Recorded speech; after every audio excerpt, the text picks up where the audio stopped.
भगवान श्री राम का मंदिर अयोध्या में बनकर तैयार हो चुका है। लेकिन अभी कुछ ऐसी चमत्कारी घटना सामने आ रही है जिसे देखकर हर कोई हैरान है, जो गिद्ध पिछले कई सालों में हमें नजर भी नहीं आए। अचानक अयोध्या के अंदर बड़ी संख्या में गिद्धों का झुंड पहुंच गया है। कई लोग इन्हें साक्षात जटायु कह रहे हैं, जो भगवान श्री राम के मंदिर की प्राण प्रतिष्ठा में शामिल होने के लिए आए हैं। लोगों को हैरानी इसलिए हो रही है क्योंकि जो गिद्ध की प्रजाति विलुप्त होने की कगार पर है, साल 2000 के बाद इतनी संख्या में कहीं पर भी नजर नहीं आए और इतनी बड़ी संख्या। क्या में अयोध्या पहुंच जाना वाकई में भगवान श्री राम का चमत्कार है? और यह खबर मीडिया के अंदर पहुंची तो सब जगह भगवान श्री राम के चमत्कार की चर्चा होने लगी। इस चमत्कार को आज साइंटिस्ट भी मान रहे हैं।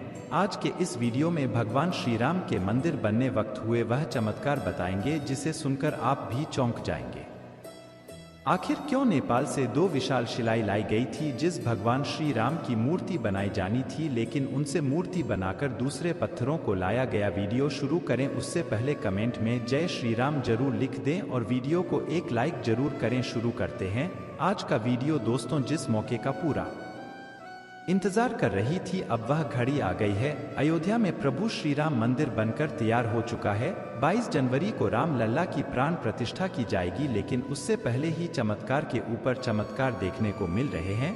सबसे पहला चमत्कार तब हो गया जब लोगों को अचानक जटायु के वंशज गिद्ध आसमान में उड़ती दिखाई दिए। यहाँ तक कि भगवान श्री राम के भक्त इन्हें राम मंदिर की प्राण प्रतिष्ठा में आए मेहमान मान रहे हैं, क्योंकि पिछले कुछ सालों में यह प्रजाति विलुप्त सी हो गई थी। लेकिन राम मंदिर की प्राण प्रतिष्ठा नजदीक आते ही अयोध्या के आसपास बड़ी संख्या में गिद्ध पहुंचे हैं।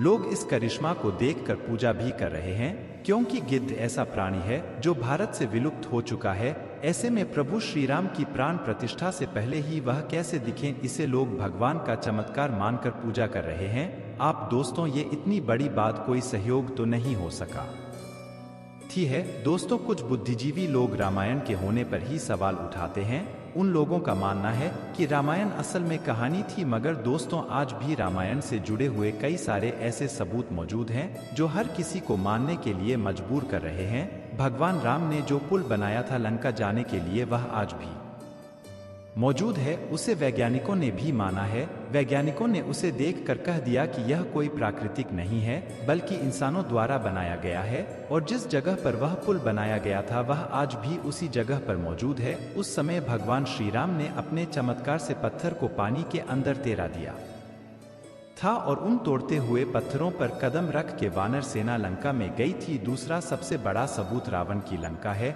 रावण की लंका आज भी मौजूद है और यह चमत्कार भी बहुत बड़ा सबूत है। जटायु गिद्ध प्रजाति से ताल्लुक रखते थे, वहीं जटायु भगवान श्री राम के परम भक्त थे। दोस्तों, जटायु और भगवान श्री राम के बारे में रामायण में भी कई बार हमें जिक्र मिलता है। त्रेता युग में जब भगवान श्री राम को अपने पिता द्वारा वनवास का आदेश मिला था, तब पंचवटी में भगवान श्री राम की पक्षीराज जटायु से मुलाकात हुई थी। पक्षीराज जटायु माता सीता को अपनी पुत्री के समान मानते थे। दरअसल जब रावण माता सीता का हरण करके ले जा रहा था, तब जटायु ने ही लंकापति रावण को सीता माता की रक्षा के लिए युद्ध किया था। वहीं जटायु जिन्होंने अपने पंखों से रावण को बहुत चोट पहुंचाई थी, रावण के शरीर को जटायु ने लहूलुहान कर दिया था। इस संघर्ष में जटायु ने अपने प्राणों की आहुति दी थी। छत्तीसगढ़ के दंडकारण्य में गिद्धराज जटायु का मंदिर है। यह वह स्थान है जब सीता का अपहरण कर रावण पुष्पक विमान से लंका जा रहा था, तो सबसे पहले जटायु ने ही रावण को रोका था। राम की राह में जटायु पहले शहीद थे। राम कथा में प्रसंग आता है जब जटायु के भाई संपाति ने कहा कि मेरे पंख कमजोर है, मगर आंख दूर की चीजें देख सकती है, इसीलिए मैं सीता जी को अशोक वाटिका में बैठी देख रहा हूं। इसलिए लोग इन्हें साक्षात जटायु के वंशज मान रहे हैं। दोस्तों, अयोध्या नगरी के अंदर ही भगवान श्री राम का जन्म हुआ था, जिसका वाल्मीकि रामायण में भी जिक्र है। सालों तक चले राम राज्य के बाद जब श्री राम ने जल समाधि ले ली, तो अयोध्या नगरी सूनी हो गई। पौराणिक मान्यताओं के अनुसार उज्जैन के राजा विक्रमादित्य जब यहाँ राज्य करने आए, तो उन्हें उजाड़ भूमि पर कुछ चमत्कार दिखाई देने लगे। खोज की तो पता चला कि ये श्री राम की जन्मभूमि है। इसके बाद उन्होंने यहाँ श्री राम के भव्य मंदिर का निर्माण कराया, जिसमें काले रंग के कसौटी पर घरवाले 84 स्तंभ थे।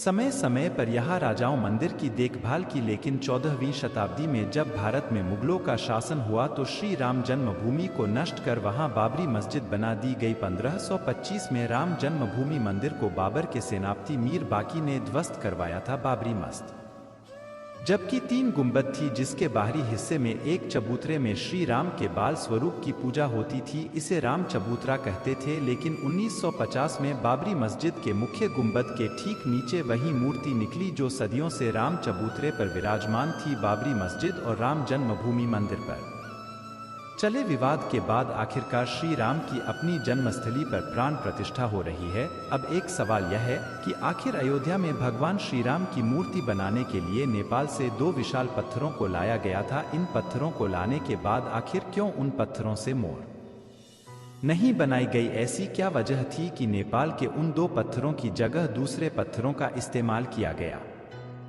दरअसल राम मंदिर के निर्माण का काम पूरा होने के बाद फरवरी में नेपाल के काली गंदगी तट से 2 शिलाएं अयोध्या लाई गई थी। इन 2 सही शिलाओं का वजन 14 दल और 27 टन था। शुरुआत में इन शिलाओं से राम मूर्ति बनाए जाने की बात सामने आई, लेकिन बाद में पता चला कि इन शिलाओं को राम मूर्ति बनाने के लिए उचित नहीं पाया गया। भारतीय मीडिया में छपी कुछ खबरों के मुताबिक इन पत्थरों से मूर्ति नहीं बनाए जाने की एक वजह राम मंदिर से जुड़े संतों की ओर से जताई गई आपत्ति थी। खबरों के मुताबिक कुछ संतों का मानना था कि इन पत्थरों को मूर्ति निर्माण में इस्तेमाल नहीं कर सकते क्योंकि कालिंदी की चट्टानों को तोड़ा नहीं जाना चाहिए, क्योंकि वे शालिग्राम के बराबर है। हालांकि अयोध्या पहुंचे नेपाली प्रतिनिधियों के मुताबिक इन शिलाओं की तकनीकी जांच के बाद मूर्तिकारों ने कहा कि ऐसी शिला से मूर्ति तराशना संभव नहीं है। इसके बाद दूसरे पत्थरों से मूर्तियां बनाई गई। नेपाली प्रतिनिधियों के मुताबिक 27 टन वजनी शिला पर मूर्ति तराशने की कोशिश की गई थी, क्योंकि 54 टन वजनी शिला को शालिग्राम माना गया। लेकिन 27 टन वाली शिला भी उपयुक्त न पाए जाने के बाद दोनों शिलाओं को राम मंदिर निर्माण स्थल के पास रखा गया है। भारतीय मीडिया के मुताबिक राम मंदिर के गर्भगृह में रखने के लिए देश के अलग अलग जगहों से लाए गए पत्थरों से 3 मूर्तियां बनाई गई है। इनमें से सबसे अच्छी मूर्ति का चयन कर उसे गर्भगृह में स्थापित किया जाएगा। दोस्तों, अयोध्या में दुनिया का सबसे बड़ा विशाल मंदिर बन रहा है। लोग बेसब्री से इंतजार कर रहे हैं।